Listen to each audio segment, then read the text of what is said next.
दोस्तों, बहुत से लोगों के मन में ये सवाल होता है कि डायरेक्ट म्यूचुअल फंड का एनएवी महंगा और रेगुलर म्यूचुअल फंड का जो एनएवी होता है ये सस्ता क्यों होता है, और इस केस में सेम अमाउंट से हमें डायरेक्ट म्यूचुअल फंड की जो यूनिट्स हैं ये कम मिलती हैं और रेगुलर जो म्यूचुअल फंड्स की यूनिट्स होती हैं ये अधिक मिलती हैं। तो फिर डायरेक्ट म्यूचुअल फंड अच्छा कैसे हो गया?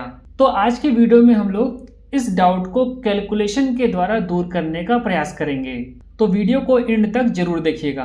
तो सबसे पहले हम यहाँ पर बेसिक चीज को समझते हैं। तो जैसा कि आपको पता है कि सेम म्यूचुअल फंड स्कीम के दो प्लान आते हैं, एक रेगुलर प्लान होता है और एक डायरेक्ट प्लान होता है। तो जो रेगुलर प्लान होता है इसके अंदर जो एक्सपेंस रेशियो होता है, ठीक है, ये हमेशा अधिक होता है, और जो हमारा डायरेक्ट प्लान होता है इसके अंदर जो एक्सपेंस रेशियो होता है वो कम होता है। ये तो आप में से अधिकतर लोगों को पता होना चाहिए। अब आप एक बेसिक बात जान लीजिए कि डेली एनएवी में से जो हमारे एक्सपेंसेस होते हैं वो घटाए जाते हैं, और जिसका एक्सपेंस ज़्यादा होगा तो उसकी जो एनएवी है वो ऑटोमेटिकली कम हो जाएगी, और जिसका एक्सपेंस कम होगा तो उसकी एनएवी ऑटोमेटिकली बढ़ जाएगी। तो आज की तारीख में जो आपको डायरेक्ट म्यूचुअल फंड की एनएवी अधिक दिखती है और रेगुलर म्यूचुअल फंड की एनएवी कम दिखती है, तो इसका कारण है पहले से, क्योंकि इसमें से एक्सपेंसेस अधिक माइनस होते आए हैं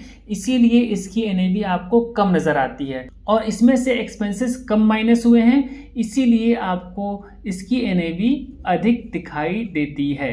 ठीक है, अब थोड़ा सा हम कैलकुलेशन के द्वारा आपको चीज़ों को और अच्छे से समझाने का प्रयास करेंगे, जिससे कि आपको बहुत ही अच्छे से समझ में आ जाएगा। अब चलिए मान लेते हैं कि कोई दो पर्सन हैं, एक ने रेगुलर प्लान में इन्वेस्ट किया और एक ने डायरेक्ट प्लान में इन्वेस्ट किया। तो जो रेगुलर प्लान है इसकी जो एनएवी है वो है 48 रुपीज़ की, और डायरेक्ट की जो एनएवी है वो 50 रुपीज़ की है। अब इसमें लमसम निवेश करते हैं, ठीक है, कितने का निवेश करते हैं? 10,000 वन टाइम निवेश हो रहा है, और इसमें भी 10,000 निवेश करते हैं। तो इसमें अगर बात करें जो कि हमारा रेगुलर प्लान है, तो आप देखेंगे यूनिट्स हमें अधिक मिल रही हैं। यहाँ पर 208.33 यूनिट्स आपको मिलेंगी, जबकि जो हमारा डायरेक्ट प्लान है यहाँ पर हमें यूनिट्स कम मिल रही है, मात्र हमें यहाँ पर 200 यूनिट्स मिल रही हैं। तो इसी को लेकर के लोगों के मन में कन्फ्यूज़न होता है कि यहाँ पर हमें यूनिट्स ज़्यादा मिल रही हैं तो ये अच्छा होना चाहिए, तो डायरेक्ट कैसे अच्छा हो गया।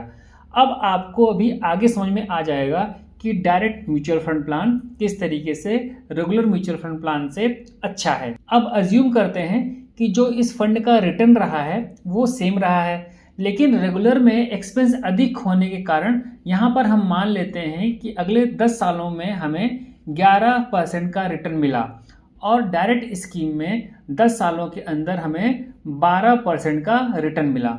तो अब अगर 10 साल बाद आप कैलकुलेट करेंगे तो जो रेगुलर प्लान के अंदर आपका अमाउंट बन जाएगा वो हो जाएगा 28,394 रुपया, जबकि डायरेक्ट के अंदर आपका यही अमाउंट बन जाएगा 31,058 रुपया।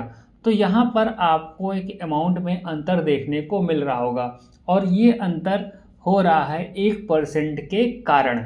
तो इसी तरीके से अगर आप 20 ईयर्स में देखेंगे तो रेगुलर स्कीम के अंदर जो आपकी रकम बनेगी वो बनेगी 80,623 रुपया की, और जबकि डायरेक्ट स्कीम के अंतर्गत आपकी रकम बनेगी 96,463 रुपये, यानी कि डायरेक्ट स्कीम में आपको 15,840 रुपये अधिक मिल रहे हैं। तो दोस्तों फाइनल बात यह है कि यूनिट्स की क्वांटिटी नहीं बल्कि यूनिट्स की क्वालिटी यानी कि ग्रोथ मैटर करती है। रेगुलर प्लान में ज़्यादा यूनिट्स मिलते हैं लेकिन ये स्लो ग्रोथ करते हैं, जबकि डायरेक्ट प्लान में कम यूनिट्स मिलते हैं लेकिन ये फास्ट ग्रोथ करते हैं। तो लॉन्ग टर्म में हमेशा डायरेक्ट प्लान रेगुलर प्लान से ज़्यादा बेटर परफॉर्म करेगा। तो उम्मीद करता हूँ कि इस वीडियो से अब आपको समझ में आ गया होगा कि डायरेक्ट म्यूचुअल फंड स्कीम की एनएवी महंगी क्यों होती है और रेगुलर म्यूचुअल फंड स्कीम की एनएवी सस्ती क्यों होती है, और डायरेक्ट म्यूचुअल फंड में कम यूनिट्स मिलने के बावजूद भी यह रेगुलर म्यूचुअल फंड से किस तरीके से बेटर है।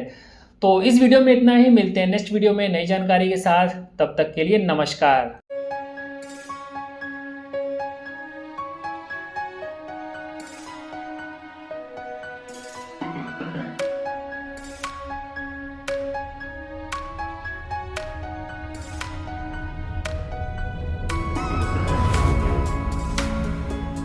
है।